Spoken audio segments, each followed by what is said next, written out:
Hello, hello. I'm live. Woohoo. Here we are. Hi. I'm still setting up here a little bit, so we'll see what's going on. Let's see. Oop, hello, hello.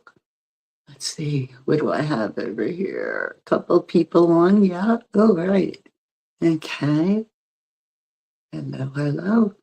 Hi, everyone. Cool. Show on stage. Uh-oh.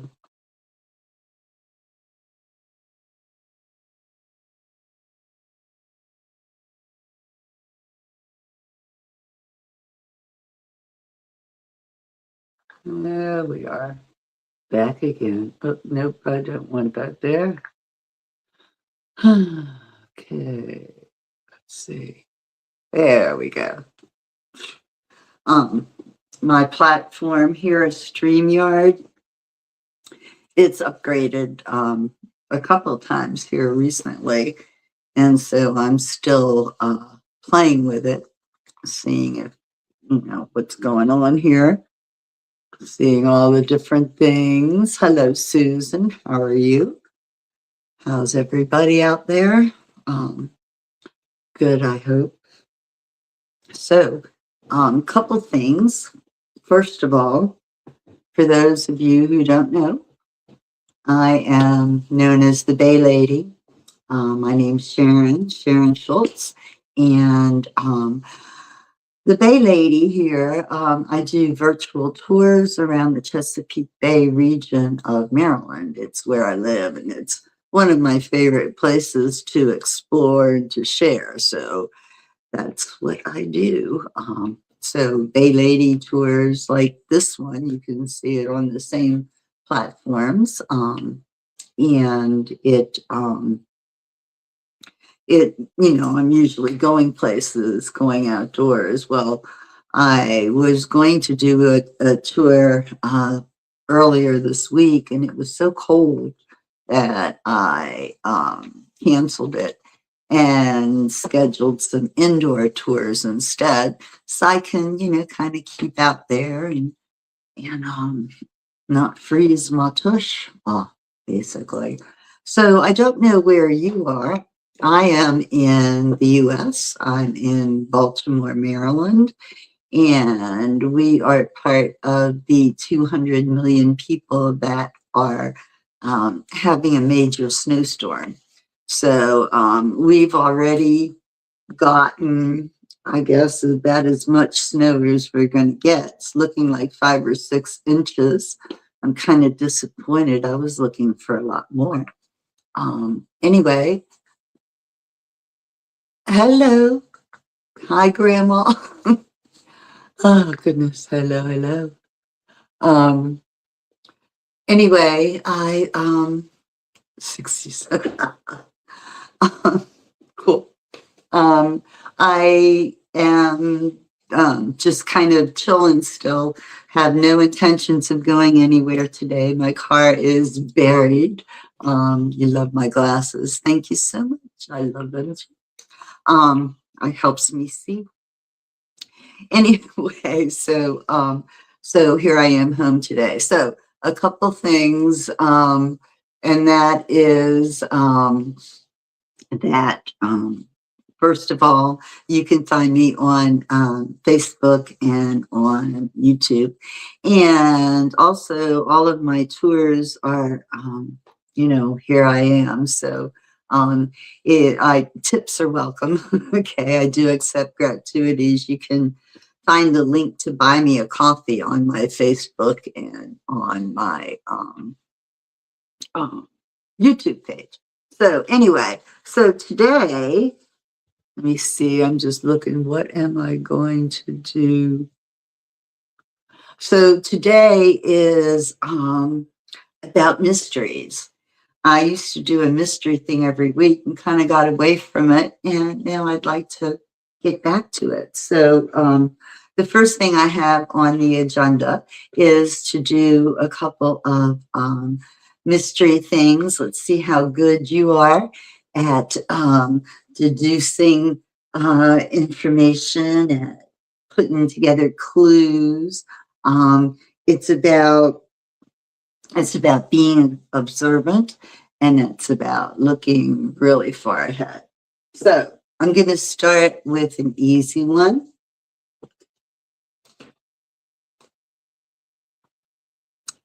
Okay, this is from 2-Minute Mysteries. Okay, these are short and sweet and easy. 200, let's see, it's 2-minute mini mysteries. Can you crack them all? You got Grand Theft Pie, Musical Murder, A One-Pot Prowler, Hitchhiker's Heist, and more. Okay, follow the clues to beat the winter blues. Now, isn't that appropriate for today? All right, let's pick one here. Okay, let's do a beginner one.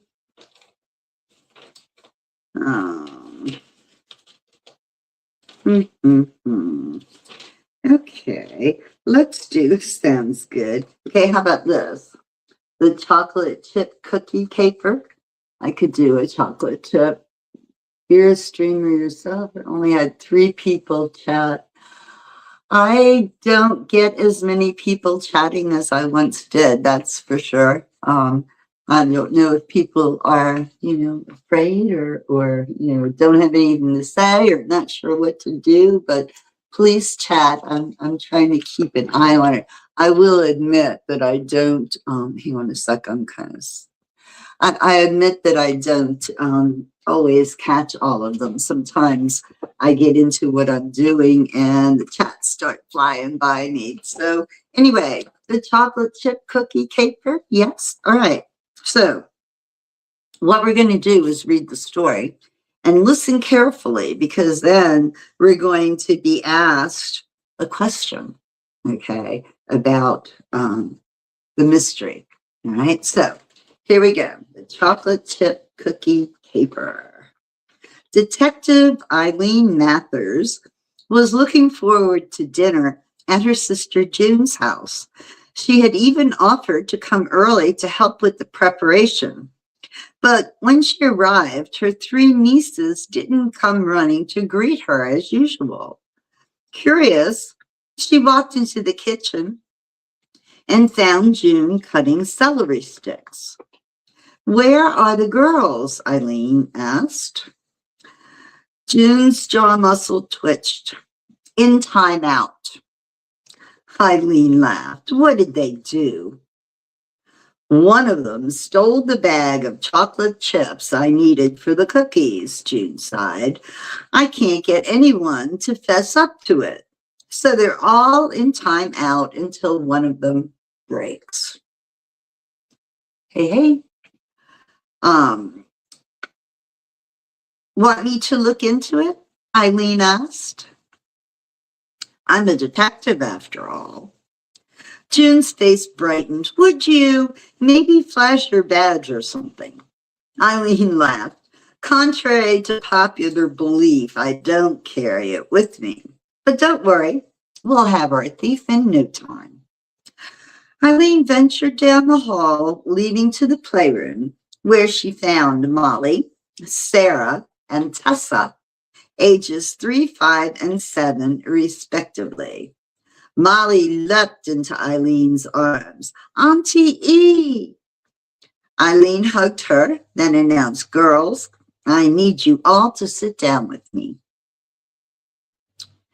Her nieces obediently sat on the floor. "Your mom's missing chocolate chips. Do any of you know where they went?" The middle child, Sarah, scowled. "Tessa took them." Tessa folded her arms. "Did not. It was Molly." Squabbling ensued as Eileen clapped. "Hold it. I'm a detective. I'll just follow the evidence." 3 pairs of eyes stared up at her in fascination. "What evidence?" Tessa asked. Eileen inspected the bookshelf and the toy box, but found nothing. Finally, she checked the garbage.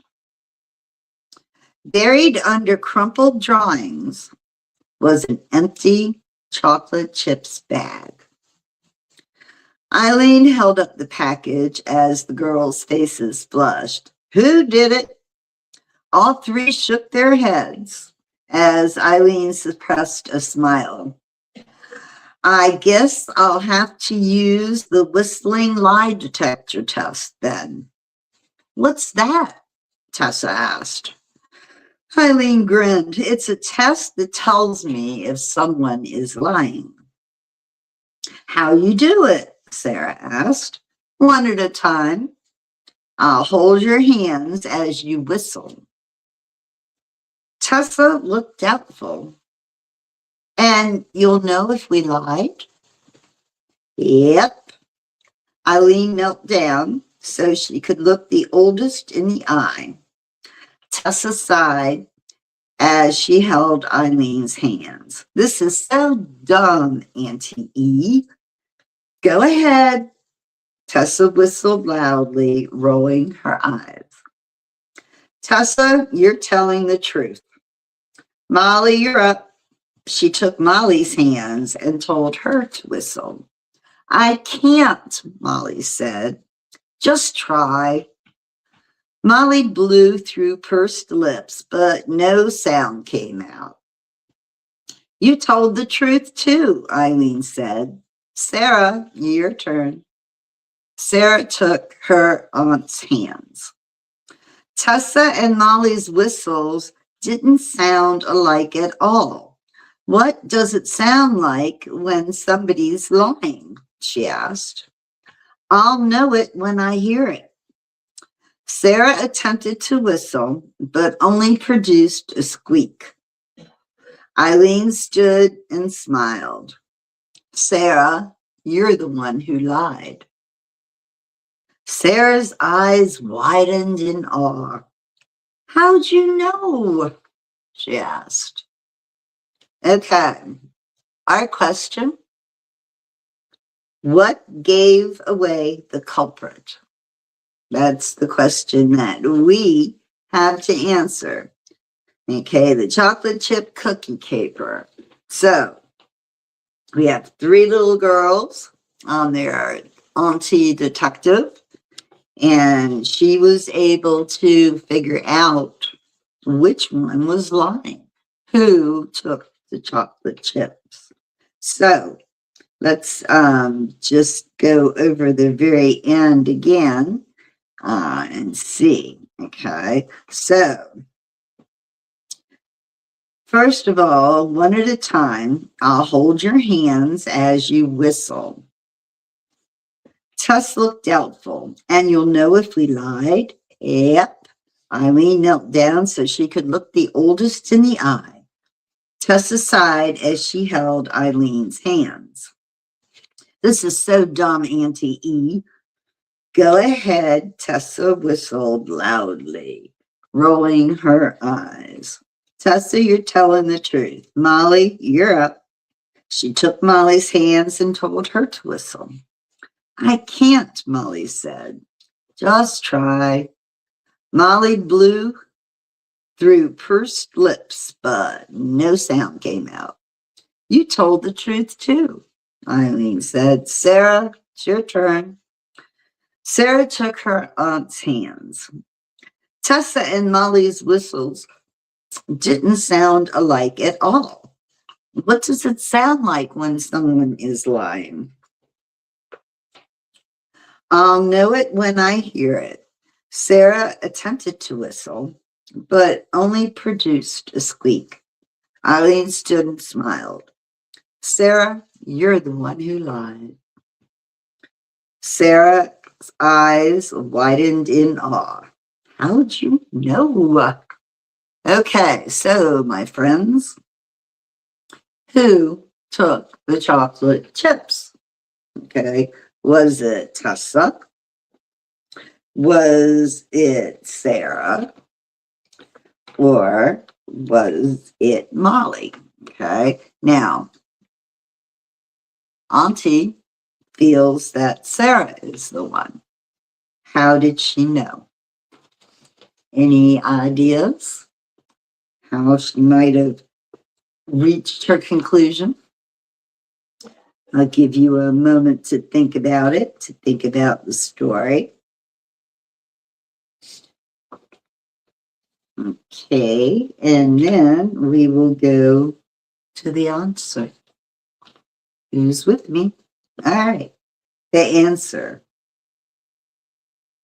Eileen. Okay, now you guys are going to laugh, okay?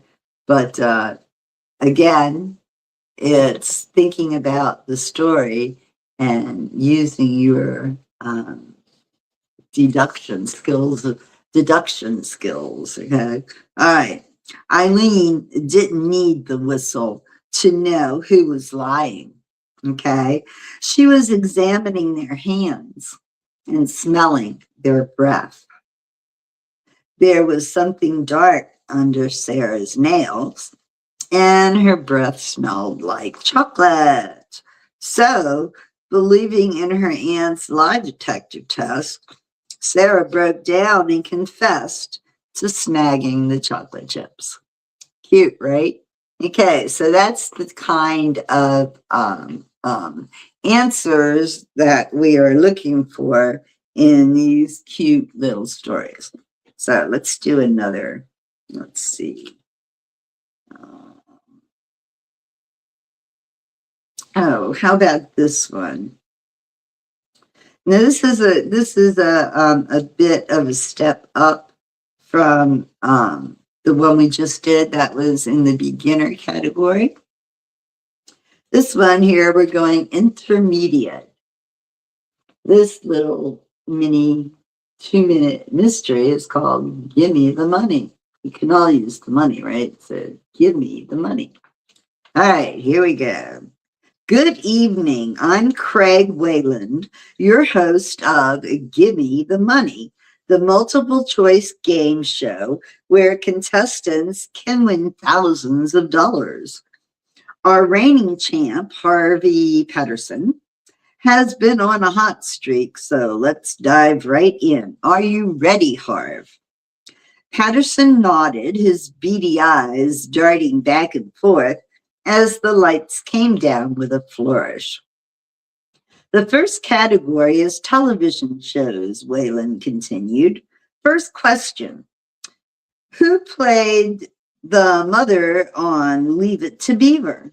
Was it A, Mary Tyler Moore, B, Jane Wyman, or C, Barbara Billingsley? C, Barbara Billingsley. That's right. You just won another $1,000. Wayland pulled a card from a box in front of him, glanced at it, and smiled. I think this one is a little harder, Harv. Listen closely. He read the question and choices. Patterson didn't hesitate. A. Correct. The audience roared. Our next category is science. Wayland read the question and choices. Patterson answered C. Right again. Another card was pulled. In the category geography, again, the question was read. B. Patterson smiled. You're on a roll, but we have to pause now for a commercial break. In the control room, Scott Bingham, the show's producer, turned to Detective Sue Donald.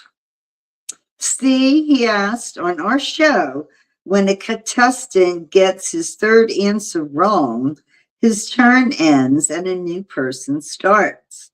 This guy hasn't missed a single question in 6 days. The odds of that are astronomical. Do you think he's cheating? He has to be. And I'm afraid Wayland is helping him. So you think Wayland gives him the answers beforehand? Impossible. Craig doesn't know what the answers are until he pulls them from that box. Then how does he know which answer is right? It's underlined on the card. Then I don't see how Detective Donald began, but the commercial break had ended. On set, Wayland pulled another card.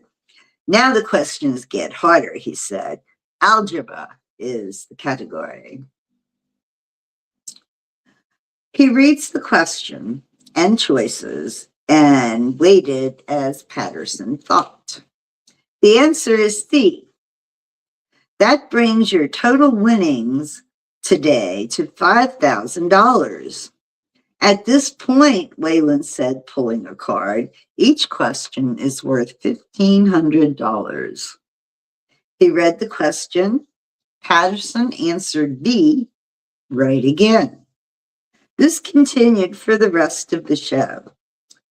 Wayland asked questions and Patterson got every answer right. After 30 minutes, Wayland said, I have your last question for the day in the category opera.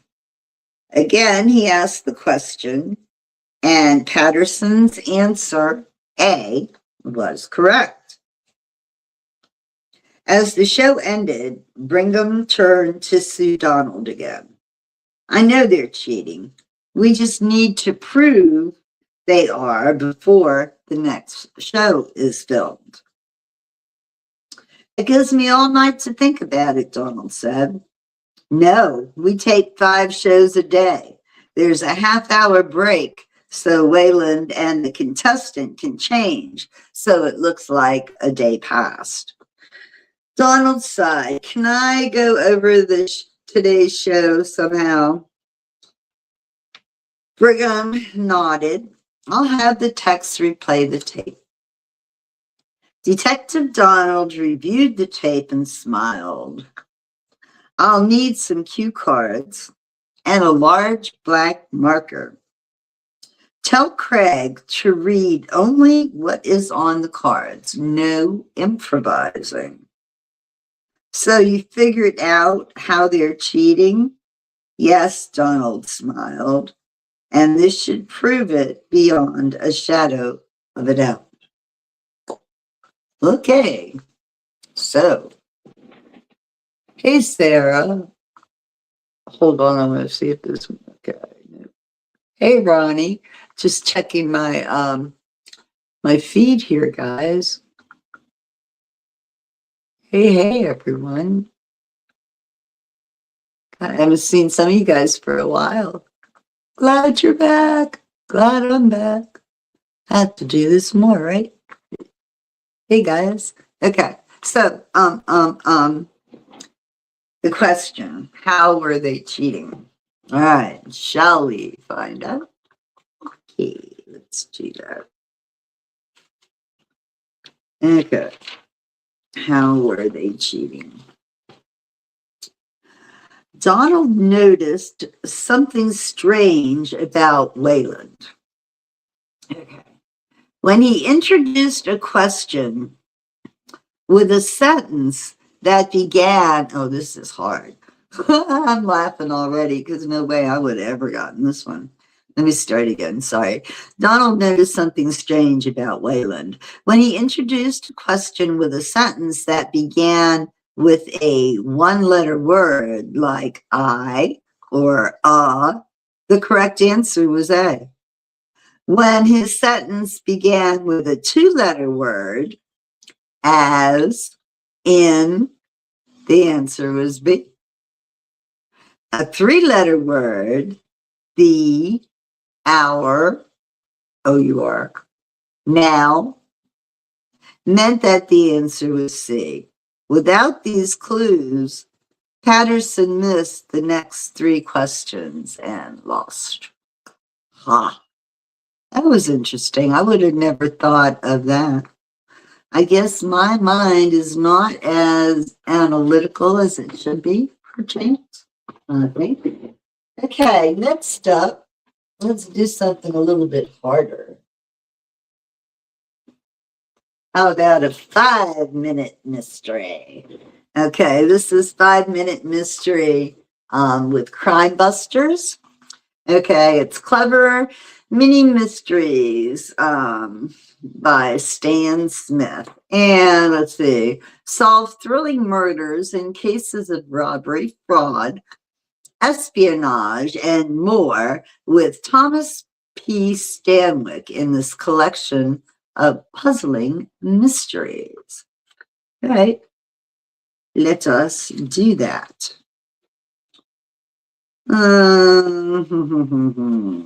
Oh, this one sounds interesting. Death brings down, oh, no, this is better.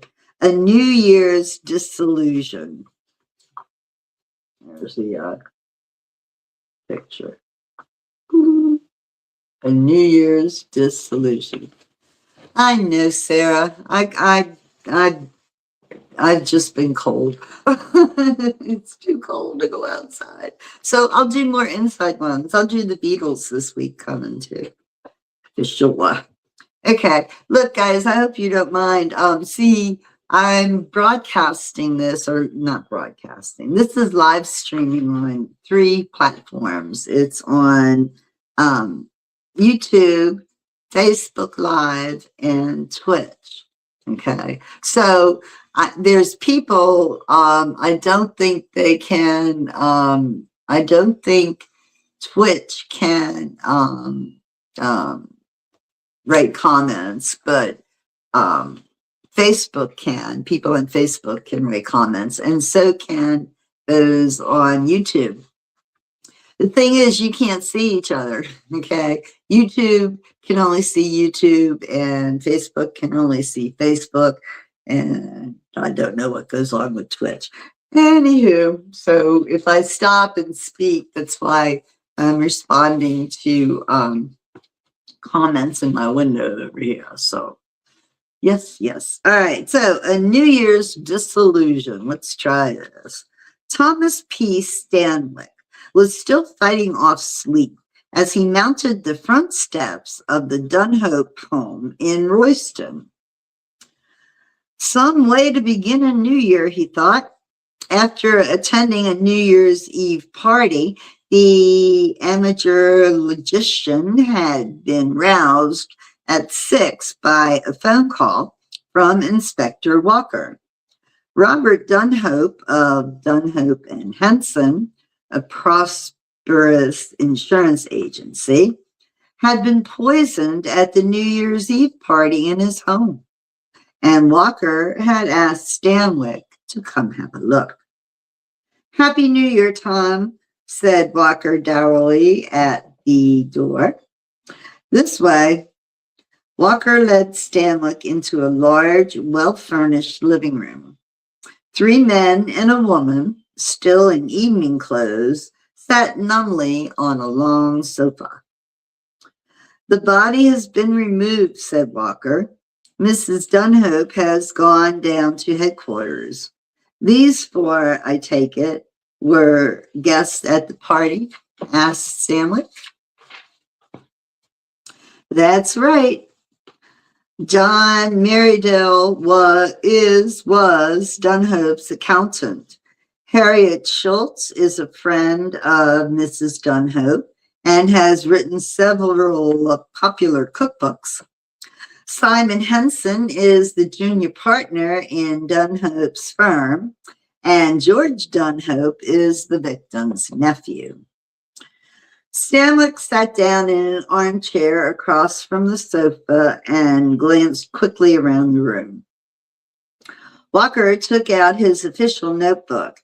"I'd like to ask the 4 of you to repeat to Mr. Stanwyck what you remember about the events of last night," said the inspector. Henson, a haggard man with a trim, dark beard, gave a long sigh. "Up until midnight," he said, "it was pretty much the same party we have had together every New Year's Eve, except for George being with us." "I'm starting my undergraduate studies at Royston State next week," said George. "I've been staying with Aunt Grace and Uncle Bob until I can find a place of my own in the city." "What went on until midnight?" asked Stanwyck. "Oh, you know," said Miss Schultz. "Punch, eggnog, conversation. Bob and John started a game of chess. Shortly before midnight, Simon and I passed out some hors d'oeuvres I had prepared. She clenched a crumpled cocktail napkin and brushed away a tear. Stanwick began toying with the tip of his mustache. And what happened at midnight? He asked. As the hour approached, said Marydale, we all stood up and I filled everyone's glass with champagne. When midnight struck, we all cheered Happy New Year and drank a toast. In doing so, Simon accidentally bumped into Bob and caused him to spill some of his champagne, but it was quickly cleaned up. A few minutes later, though, Bob just collapsed. We thought it was a heart attack and called an ambulance.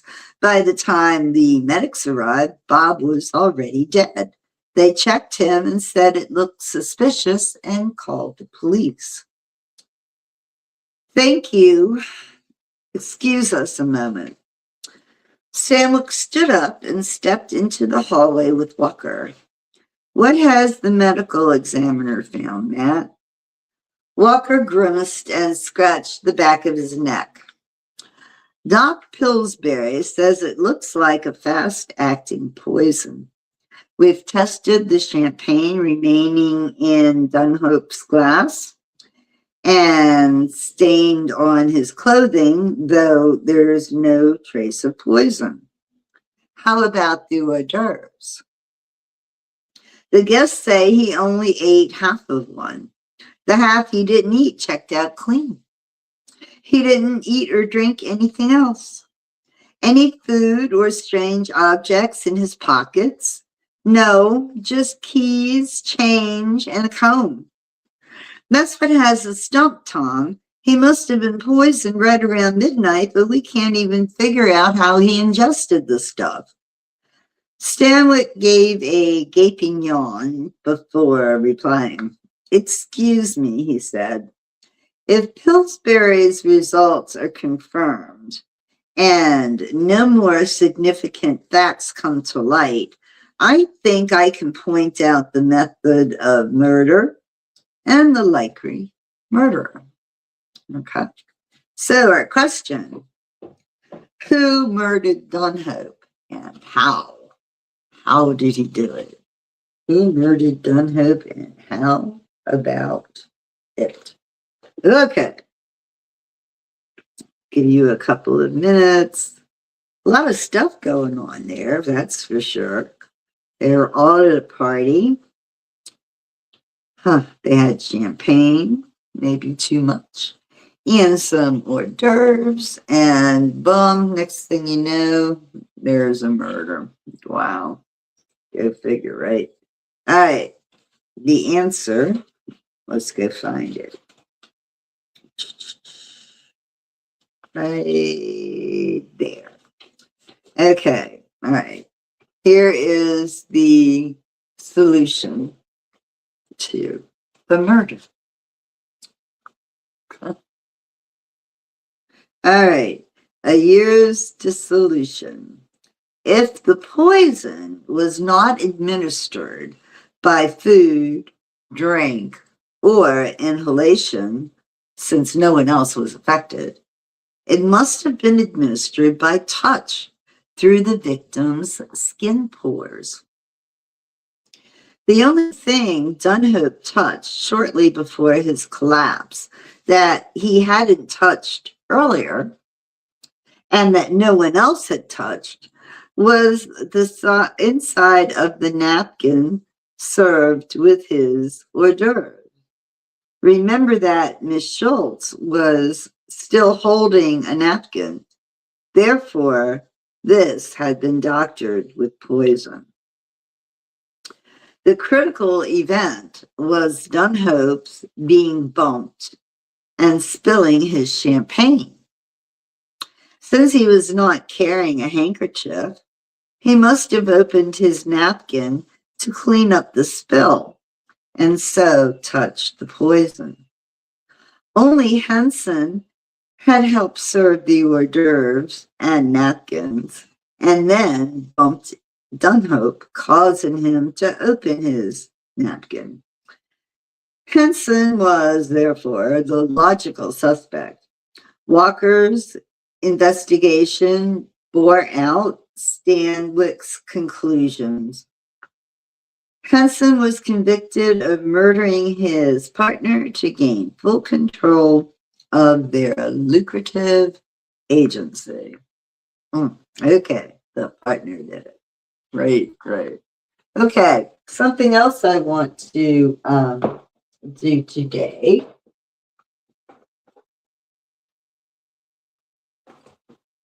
I haven't done one of these before, so this will be new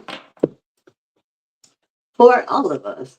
I know if you're on Facebook that you've seen the ads. If you're on Facebook and Facebook knows you like mysteries, you get all kinds of crazy ads, right? Well, there's a subscription service that you pay for, and every so often, every couple of weeks, I suppose, you get an installment using whatever media goes with the story.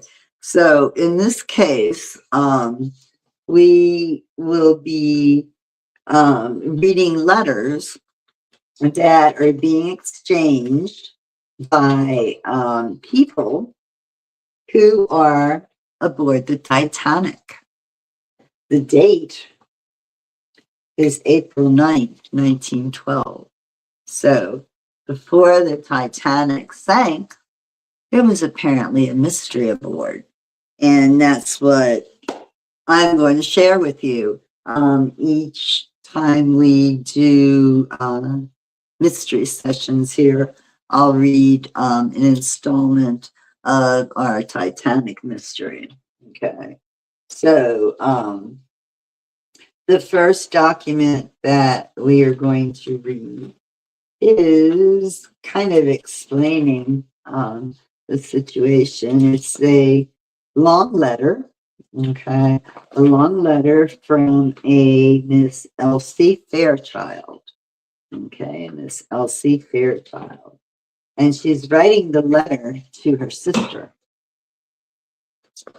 You see, this is the document that I received in the mail. There's other little things that go with it, which we'll get to also. Okay, so let me read this for you. April 9th, 1912. This is the written on stationery from the Royal Atlantic Hotel. It is on number 1 Pier Road in Southampton, Hampshire, England.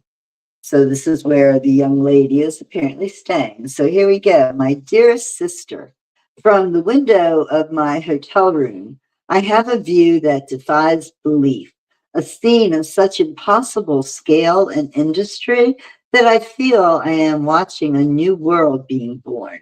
She is here, the Titanic.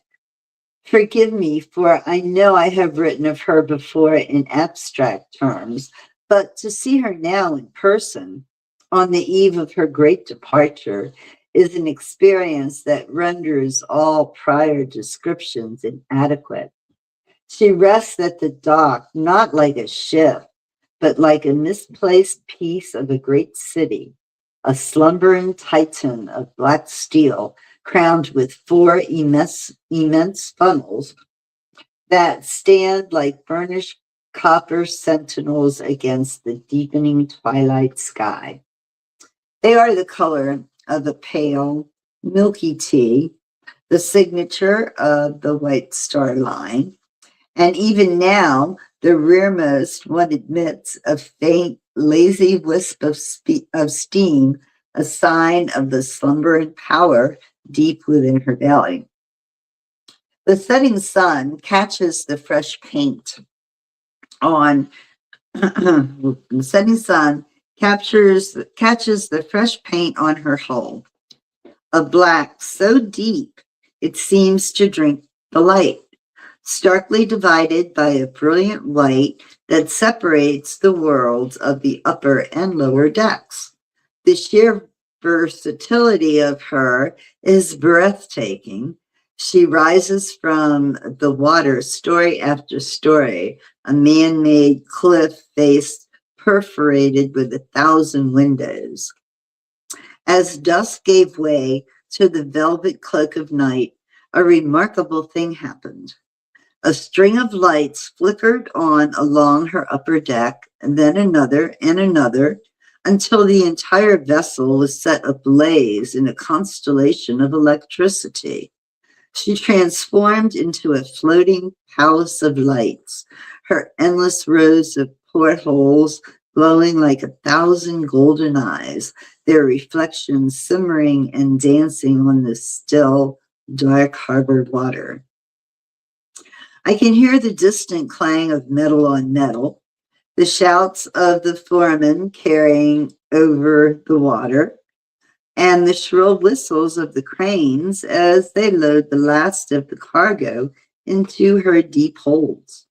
Just moments ago, the boat train from London rumbled into view, a serpent of smoke and steam, disgorging yet more passengers and luggage into the bustling quay. The air itself smells different here, a heady mix of brine, coal, smoke, salt, and the faint, sweet scent of excitement. It is the smell of a great endeavor of human will pitted against the vast indifference of the ocean. To see this ship is to understand the supreme confidence of our age, a confidence so profound it borders on arrogance. And I confess, watching it all from the quiet remove of my hotel room, I feel both a part of this brand new era and utterly, terribly small within it. Liam is with his colleagues from Harland and Wolff making his final inspections. He is in his element, of course, and I can picture him now, his brow furrowed in concentration, his hands tracing the lines of some massive piece of machinery, his heart full. You know how he is, dear sister, so earnest and so proud.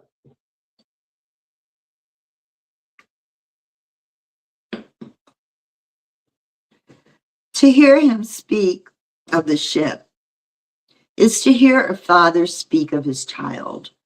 I remember one evening last year when our engagement was still new, he spread the blueprints for the ship's hull across our drawing room floor. The papers were enormous, smelling of ink and ambition. His face was smudged with graphite, and in the firelight his eyes shone with a passion so pure it was contagious. "Look here, Elsie," he said, his voice full of reverence as he pointed to the intricate cross-sections. "Double-bottomed hull and 15 transverse bulkheads. She can have 4 of her 16 compartments completely flooded and still float. She is a triumph of safety, of design." He spoke of hydraulic riveting and tensile strength with the same fervor another man might reserve for poetry. It was beautiful. His love is like that too, solid, dependable, a well-built thing designed to weather any storm. He is a good man, a man who promises a life of comfort, intellectual companionship, and respectable affection. And I do love him. I truly do. A life with him would become one of unwavering decency. I remember Father taking me aside after I first announced my engagement to Liam.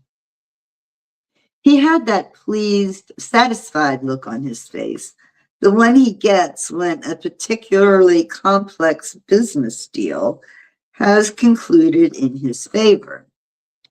"He is a fine choice, Elsie," he said, patting my hand. a builder, an engineer. He's at the very forefront of this new age, a man of substance and skill. He'll not stop. He is not a flop or a wastrel living on his family name. He's the sort of man who will build a legacy. To my father, Liam represents the perfect union of intellect and industry, the ideal son-in-law.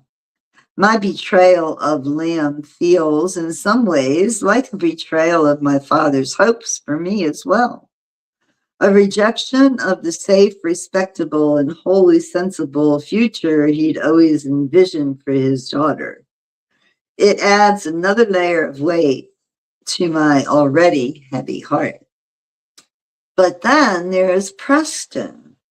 A telegram arrived from him this afternoon, followed by a spray of orchids so lavish they embarrassed the hotel's simple rooms.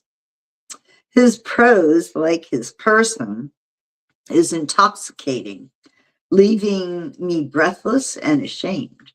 His world is one of immense power, and I confess, sometimes it frightens me. I have seen the casual way he speaks of rivals being crushed, of fortunes made and lost on a single whispered decision. He moves through the world with a certainty that borders on the divine or perhaps the diabolical. And he expects the world and everyone in it to bend to his will. His charm is a dazzling, blinding light, but I have seen the chilling darkness at its edges.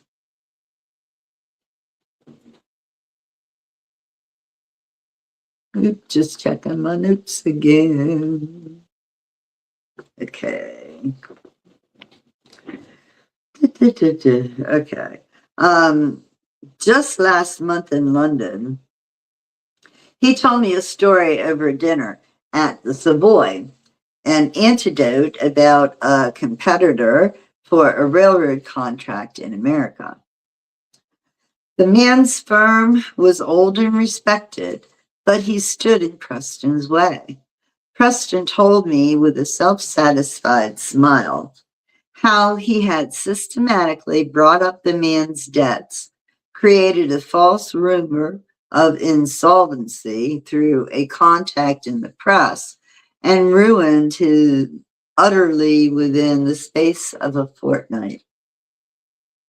He simply wasn't fit to play the game, Preston had said, taking a sip of his wine. A part of me was thrilled by the sheer audacity and power of it, while another part, colder part, felt a tremor of fear for the man he had destroyed. It is that feeling, that mixture of exhilaration and terror that defines him. He speaks of New York not as a destination, but as a kingdom he is prepared to lay at my feet. But I sometimes wonder what the cost of such a crown would be, and upon whose ruin it would be built. It all began in New York at the Astor's annual winter ball. Liam was away in Belfast for the sea trials, and I felt adrift in a sea of polite society. Preston sought me out. He didn't just ask me to dance, he commanded the floor with me, his hand firm on my back, his eyes never leaving mine. He made me feel as though I were the only woman in that glittering ballroom. The affair started with stolen conversations in hushed antechambers, then clandestine meetings in discreet tea rooms. Each successful rendezvous was a transgression that felt both wicked and dangerously liberating. He awakened a part of me that I never knew existed, a yearning for a life less ordinary, less safe.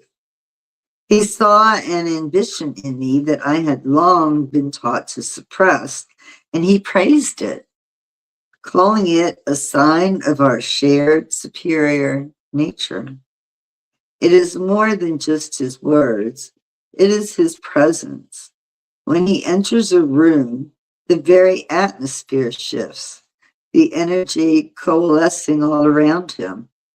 There is a physical current that seems to emanate from him, a palpable aura of power and absolute self-belief that draws people in, whether they wish it or not.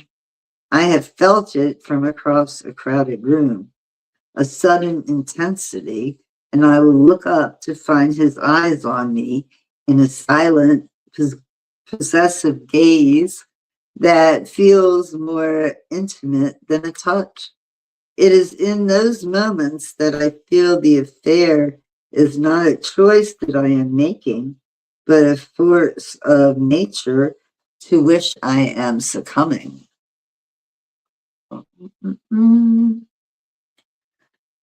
He is the storm to Liam's steady shore, and I am caught in the tide between them. I feel I am choosing not between two men, but between two versions of myself, the quiet, respectable woman I was raised to be, a woman who would be fine and fitting wife for a man like Liam, and another woman, one of power and passion, whose depths I have only just begun to understand. Am I drawn to Preston's fire, or am I simply a moth flying too close to a flame that will consume me? I no longer know. What is love truly? Is it the quiet, comfortable companionship I have with Liam? A love built on mutual respect and shared values? A partnership for a lifetime? Or is it this wild, dangerous, all-consuming fever that Preston ignites in me? A love that feels like the grand, tragic passions one reads about in poetry? I feel like a girl again, reading novels in the library, confusing high drama with true feeling. The world has taught me that the first is the foundation of a good life, but it is the second that makes one feel truly, breathtakingly alive. I am terrified that I am incapable of distinguishing between the two. Thank heaven for Nora. She is here with us now, quietly folding my silk scarves into a travel case. Her present, a silent comfort. She has been with me since we were girls, more of a sister than a servant. And she is the only soul on this earth to whom I can speak of this impossible tangle I have woven for myself. Her counsel is always so clear-eyed, even though she cannot see a path through this. She simply patted my hand earlier, watching me read Preston's telegram, and said with that quiet wisdom of hers, "Power is a dangerous currency, miss. Be careful of men who spend it too freely." She does not like him. She does not trust him. She sees the darkness in his world more clearly than I do, I think, for her heart is not so conflicted. Tomorrow we board. I will walk those decks on the arm of the man who helped build her, a man whose love is as solid as the keel beneath our feet. And all the while, I will be intensely aware of the other man, the one who sees the ship not as an achievement of engineering, but as a vehicle for his own grand ambitions. This voyage, this floating palace, feels like the final stage for my decision, a crucible from which only one future can emerge. As I look at that magnificent glowing vessel, I wonder if I am sailing toward my future or into a danger from which I cannot turn back. All my love, Elsie. Elsie Fairchild. So there we have a letter setting us up, right, to get us into the Titanic thing. Let's see, the Titanic sunk on the 12th of April. So this started the 9th of April. So the day before they boarded. So they board on the 10th. Okay, so here is a picture of Miss Elsie Fairchild there. And a little bio I'll read you.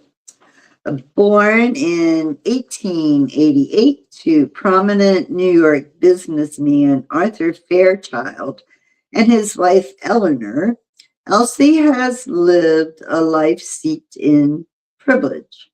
From a young age, she was groomed for a life of advantageous marriage and social stewardship.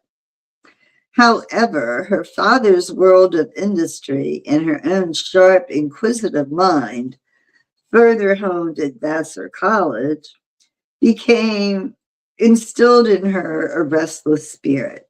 She received a world-class education, becoming fluent in French and Italian, and developed a refined appreciation for literature and the arts. Elsie is known for her quiet intelligence and perceptive nature. She carries herself with an understated elegance, preferring the quiet of an art gallery to the bustle of a grand ball. At age 23, Elsie is returning to New York from a grand tour of Europe. She is engaged to the ambitious and handsome Liam Cunningham. Traveling alongside her is her trusted companion and confidant, Nora Flynn. Elsie boards the Titanic not merely as a passenger, but as a woman caught between the expectations of her family, the complexities of her heart, and a future that is as vast and uncertain as the Atlantic itself. Very sweet. And then what else was enclosed in this letter? This very first letter. And I have you know, I've opened the letters I've received so far and put them in plastic in this binder. But this is the first time I'm reading them. So I'm doing that with you. Okay, these are postcards. Well, this is a photograph. There is the, I guess, the Titanic in port. There she be. And she was gorgeous, wasn't she? And here she is in all her glory. Let's see. She was supposed to be going to New York and to Boston to vote. Look at that. Just goes to show, right? For sure. Okay, what time is it getting to be? I always feel like, oh, okay, it's almost 2:00. All right, well, that kind of worked out perfectly, didn't it? Yes, indeed. Let's see here. Let me put this in here. And hold on a sec. Here's a couple more little artifacts, if you will. In there. Okay, here is another photograph of Miss Elsie. It's a different photo than the one on her profile. Like a little snapshot. And something else next to it. Okay, so here is a nice little portrait of our Miss Elsie. Okay, so now you got to now you got to think about um, is she going to survive? Is she going to survive the Titanic? Right. Okay. All right. So this is I guess her, is that a ticket? Her boarding pass? I'm glad you enjoy the readings. I like to read, actually. I do enjoy that. Okay, well, guys and gals, I think that we're good here. I've accomplished everything I set out to do in the time I set out to do it in. Hope you all enjoyed that. I hope you come back. If, I'll, I can, I'll try to do it more often. I don't know if I'll do this every Sunday. It depends. I don't have another one scheduled yet, but I will. I will schedule something another next week. So we continue with our Titanic installments here. And yeah, I guess that'll do it. So I hope you all enjoyed. I hope to see you again and enjoy the snow if you're one of the 200 million Americans that are under a very cold white blanket. Okay, take care. Don't forget, buy me a coffee. I love coffee. Thanks. All right, here we go. See ya.